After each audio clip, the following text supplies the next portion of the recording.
Shalom, alléluia, à nous tous le Fils de Dieu. Gloire à l'agneau immolé, gloire à notre Seigneur Jésus-Christ. Alors, Nayena, révélation, c'est quelque chose qui m'a été révélé hier, pendant les moments de prière que je passais. Dieu m'a dit de vous dire ceci, vous qui priez, vous priez très mal. Vous devez avoir la notion des temps dans votre moment de prière, savoir à quel moment Dieu peut agir. Vous devez avoir des stratégies de prière. Lorsque tu pries, tu dois avoir des stratégies, des stratagèmes pour atteindre Dieu. Et Dieu m'a révélé que plusieurs personnes n'ont pas les notions de temps sur la prière. Plusieurs personnes n'ont pas les notions de temps sur la prière. Voilà pourquoi ils prient beaucoup, mais ils ne reçoivent rien, puisque au moment où vous priez, le ciel est totalement fermé. Alors Dieu m'a dit de vous dire ceci. Vous devez comprendre les notions du temps sur les systèmes spirituels, sur le plan spirituel. Vous devez comprendre les notions du temps. Alors, Dieu agit dans son temps, c'est-à-dire dans les kairos. Les kairos qui veut dire les temps de Dieu. Et nous avons aussi les chronos. Les chronos, cela dépend des hommes. C'est-à-dire les temps que toi tu pries, c'est ton chronos, mais ce n'est pas les kairos. Alors, pour que tu commences à effectuer des choses de miracles, des choses surnaturelles, pour que tu commences à opérer dans les surnaturels, tu dois beaucoup plus utiliser les kairos, c'est-à-dire les temps de Dieu. Voilà pourquoi Dieu m'a mis à cœur pour venir te rappeler, pour venir te dire que quand tu pries, tu dois être dans le kairos, c'est-à-dire dans les temps de Dieu. Tu pries, tu dois être dans les temps de Dieu pour décrocher un miracle de la part de Dieu. Et l'exemple que le Saint-Esprit m'avait révélé par rapport à ceci était Élie. Élie sur la montagne de Mont Carmel, lorsqu'il a été pour relever le défi avec le prophète de Baal, Élie connaissait la notion des temps. Élie attendait les kairos. Élie était en train d'attendre les temps de Dieu. Voilà pourquoi Élie avait laissé les temps aux prophètes de Baal qu'ils invoquent leur Dieu. Et pendant tous ces temps-là, ils invoquaient leur Dieu et le ciel était fermé. Alors lorsque le temps de Dieu est venu, le signal lui a été donné par le souffle du Saint-Esprit. Le Saint-Esprit avait menacé le temps pour toi de dire à ces hommes d'arrêter, puisque leur Dieu n'est pas opérationnel. Élie avait la notion des temps. Élie avait compris quelque chose que non. Pour opérer avec Dieu, Dieu a ses heures, Dieu a les temps à laquelle lui il opère. Les indices du temps. Moi, je parie qu'Élie avait opéré le miracle vers le 3 heures du soir, c'est-à-dire à 15 heures. Je parie que Élie a opéré à 15 heures, puisqu'à ce moment-là, le ciel était ouvert pour lui. Et lorsque toi, tu pries, tu dois savoir que est-ce que tu pries dans les temps de Dieu ou tu es dans le kairos de ton temps. Voilà ce qui nous confond, nous les enfants de Dieu. Nous avons quatre confusion parce que nous ne comprenons pas les temps de Dieu. Nous devons comprendre à quel moment nous devons entrer en prière. Élie avait compris cela, c'est pour cela qu'il avait laissé les temps. Il avait laissé les chronos. C'est-à-dire il a laissé les temps au prophète de Baal.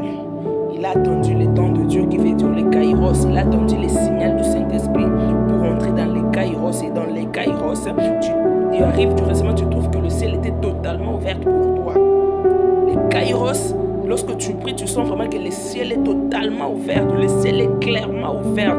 Et là, tu peux voir de mystères. Et là, Dieu peut te révéler de trop grandes choses. Dans les kairos de Dieu, Dieu peut faire de n'importe quoi. Dieu peut faire beaucoup de choses si tu pries dans les kairos, c'est-à-dire si tu pries dans les temps de Dieu. Voilà pourquoi les prophètes de Baal ils priaient, mais ils étaient dans leur temps. Ce n'était pas les temps de Dieu. Et lorsqu'Élie a compris cela, Élie lui a attendu les bons moments afin que le ciel soit ouvert, afin que le temps de Dieu soit arrivé. Et lorsque le temps de Dieu est arrivé, Élie s'est mis à l'air Dieu, votre Dieu n'est pas là.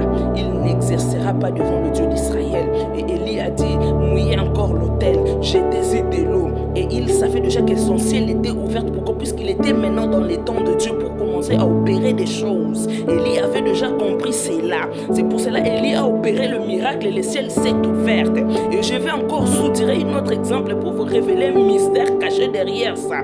Jésus-Christ a rendu l'âme à quelle heure? Il a rendu l'âme vers le verre, c'est-à-dire il a rendu l'âme le soir. Pour dire que le ciel était totalement ouvert pour accueillir l'âme de Jésus-Christ. Et là, Élie, pour que le ciel soit ouvert, il a attendu encore le soir pour que le ciel soit totalement ouvert. À quel moment toi tu fais tes prières? À quel moment tu passes de temps d'intimité avec Dieu pour que ton ciel soit ouvert? Ma sœur, mon frère, il faut savoir prier. Mais lorsque tu pries, tu dois savoir une chose, que je suis en train de prier dans les temps de Dieu ou je suis dans les chronos. Puisque les prophètes de Baal, ils sont dans les chronos. Les autres personnes, elles sont dans les chronos. En tant qu'enfant de Dieu, tu dois prier, mais dans les kairos. Tu dois prier, mais tu es dans les temps de Dieu. Et là, lorsque tu pries dans les kairos, tu sentiras que ton ciel est clairement ouvert. Est-ce que lorsque toi tu pries, tu sens que ton ciel est ouvert? Est-ce que lorsque toi tu pries, tu sens que dans cette dimension de prière, tu es capable de faire de mystère avec Dieu? Élie avait compris cela et Élie avait opéré. Et les choses surnaturelles ont obéi. Pourquoi? Puisque Élie avait la notion des temps sur le plan spirituel. Il connaissait à quel moment prier Dieu. À quel moment prier Dieu. Toi aussi, lorsque tu pries, tu dois connaître à quel moment je dois invoquer les ciels. À quel moment je dois invoquer Dieu pour qu'il soit là, présent et disponible pour moi. Je ne refuse pas que Dieu est omnipotent. Je ne refuse pas que Dieu est omniprésent.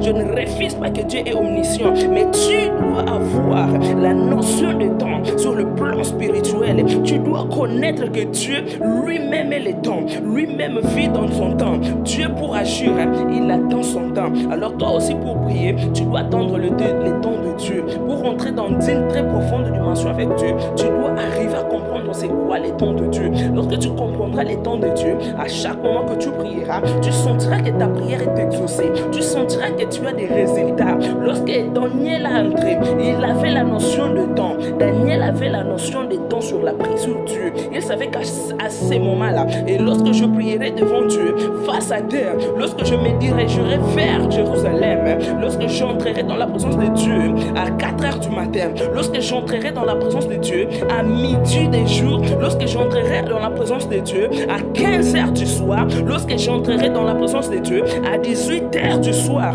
j'opérerai de miracles, des choses surnaturelles. Il y a des temps que tu dois comprendre, ma sœur, que ce sont des temps clés, des temps que le ciel est clairement ouvert, que vous puissiez comprendre que pendant ces moments-là, lorsque tu pries, tu dois les savoir que le ciel est totalement ouvert pour toi. Vous devez avoir la notion des temps, savoir à quel moment tu dois entrer dans des dimensions profondes avec Dieu, connaître le kairos, c'est-à-dire le temps de Dieu, comprendre à quel moment Dieu peut fonctionner. Tu dois savoir à quel moment ton Dieu peut fonctionner, puisque Élie savait déjà que non, mon Dieu va fonctionner à cette heure-là. Mon Dieu m'avait donné un rendez-vous qu'il opérera à cette heure-là. Tu dois comprendre les temps de Dieu, mon frère.